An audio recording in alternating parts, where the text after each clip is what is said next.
Hi, welcome back. And now we're going to look at all three versions of percents, part equals percent of a whole. And you want to be familiar with all three of them because at any given time you have to answer all three. All right, so the first example is what we did last week. What is 40% of 60?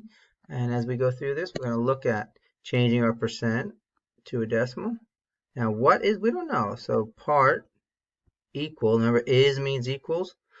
40% of 60, I'm going to change that 40% to 0.4 or 0.40. And some of you would like to put that 0 there. So however way you want to move that decimal point 2 places to the left. Now, of means multiplication. I've been using an X when I have to type it, but I can use the big dot in the center of 60. Now you can see the decimal and the dot looks a little confusing, so be aware of that.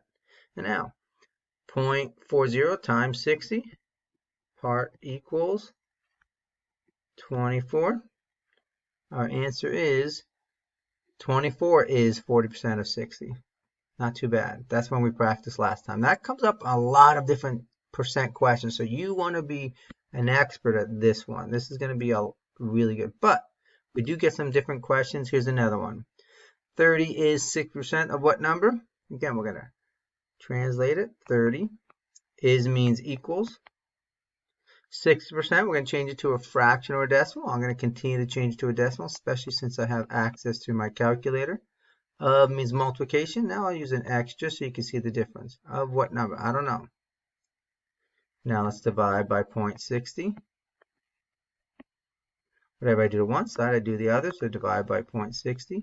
And we get, again, use your calculator, 50 equals N. So what does that mean?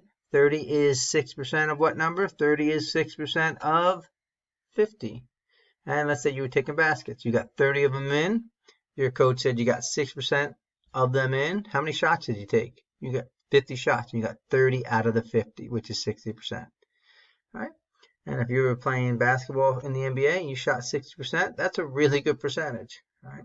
And let's look at the last one. This is the one that's a little bit tricky. Not terrible, but it is a little tricky.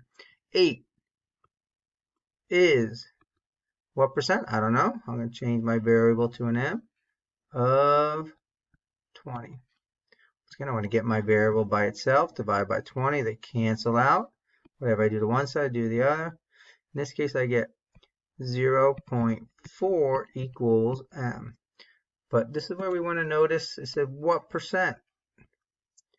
0.4 equals M is true, but it's not in the percent format. It's saying what percent? So how do I change my 0.4 into a percent? Well, we have to move it 2 places to the right this time. So it's going to be 40% equals M. 8 is 40% of 20. All right, hit pause and try the next two questions that you see here, and then hit play when